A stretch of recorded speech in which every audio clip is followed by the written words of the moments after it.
Salut à toi, et dans cette vidéo j'aimerais te partager avec toi une petite astuce, petite mais complètement efficace pour diminuer ta douleur pendant que tu marches barefoot par exemple sur des cailloux ou des gravillons.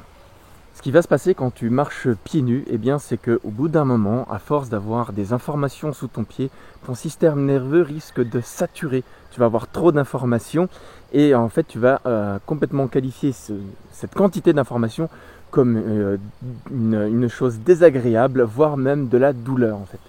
Et donc comment ça se manifeste? C'est très simple. Si tu as une conscience corporelle, ça je t'invite toujours à développer ta conscience corporelle, quand tu marches tu vas finir par un petit peu monter la poitrine, les épaules. En fait, tu vas finir par marcher comme ça, comme si tu voulais faire attention. J'exagère évidemment le trait, mais il faut que tu comprennes en fait qu'il y a un moment, en fait, ton corps va se raidir un petit peu, comme si il voulait éviter, voler au-dessus des cailloux pour ne plus avoir mal. Et en fait, tout simplement, cette sensation, c'est de la peur d'avoir mal. Forcément, en fait, quand tu marches sur des cailloux, déjà toutes les personnes à qui je discute de marcher barefoot ont la même question, c'est est-ce que ça fait pas mal de marcher pieds nus comme ça avec des cailloux? Et bien non, en fait ça fait pas mal, mais est-ce que ces questions-là en fait mettent le doigt sur la peur d'avoir mal tout simplement, de se blesser le pied, ce qui est complètement naturel d'avoir peur de se blesser, évidemment, il faut éviter de se blesser, mais bon ça peut arriver. Mais c'est cette peur-là qui va exacerber les sensations que nous avons et que nous allons interpréter comme une douleur. D'où l'expression « plus de peur que de mal ». Parce que quand tu as fini de marcher barefoot, même si tu as eu mal, en tout cas tu as interprété les sensations comme de la douleur, si tu regardes sous ton pied, il n'y a aucun bobo. Donc, plus de peur que de mal. Revenons à nos moutons pour donc diminuer cette sensation désagréable, voire de douleur. À ce moment-là, quand tu as le corps qui commence à se raidir dû à ces sensations, tu as deux solutions. Peut-être trois, mais je vais éviter la troisième qui est tu t'arrêtes et tu rentres chez toi en remettant des chaussures. Les deux vraies solutions, si tu veux continuer et persévérer, ça va être de gérer ton émotionnel. Bah oui, si c'est la peur qui te fait avoir mal, si tu diminues en tout cas ta peur, eh bien tu vas diminuer de ce fait ta douleur. Donc la première solution, c'est ce que j'appelle la solution du guerrier.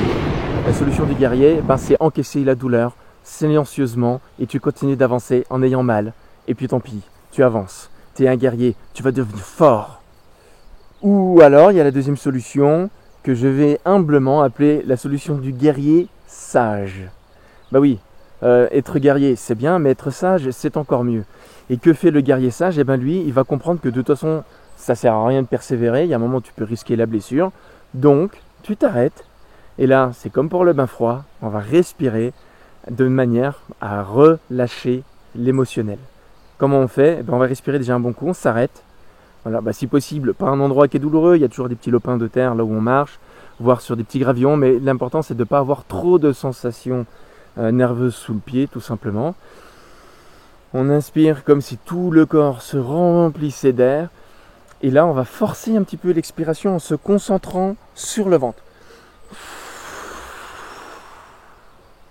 Voilà. En gros, ça va être un petit peu l'idée de faire un soupir, tu sais, voilà. Mais on va le faire en plus lent. Je change de bras. On va essayer de relâcher le corps. Donc si on était un peu les épaules un peu montées comme ça, il fait mal, ça fait mal, ça fait mal. Et on relâche.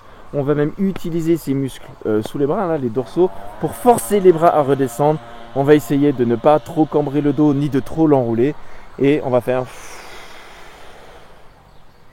Et on se relâche. Toi-même, si tu es en train de regarder cette vidéo, essaye. Conscientise un petit peu ce qui se passe dans ton corps. Ok, est-ce que tu es tendu? Est-ce que tu as chaud? Est-ce que tu as froid? Peu importe. Tu remplis d'air. Et quand tu expires, tu relâches. Maintenant, qu'est-ce que tu sens dans ton corps? Il doit forcément y avoir une petite différence. Si tu ne sens pas la différence, c'est pas grave. Il y en a forcément une, même si tu ne la sens pas. Voilà, donc je t'invite à essayer la marche barefoot, à essayer ce petit conseil. Et puis, t'hésites pas à me faire un retour dans les commentaires parce que c'est super chouette d'avoir des retours et qu'il y a plein de gens aussi qui disent que ça fait mal, mais peut-être pas forcément mal. Et voilà, de partager son expérience avec les autres, c'est quand même super intéressant.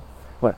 Et puis si tu veux d'autres conseils pour gérer ton émotionnel avec le barefoot, l'exposition au froid, la méditation et le qigong, eh bien tu t'abonnes à la chaîne, tu likes cette vidéo et tu la partages. Moi, plus il y aura de vues et d'abonnés sur ma chaîne, plus je serai motivé à te donner encore plus de conseils Sur ce, garde l'esprit ouvert, prends soin de toi et puis à bientôt. Ciao ciao.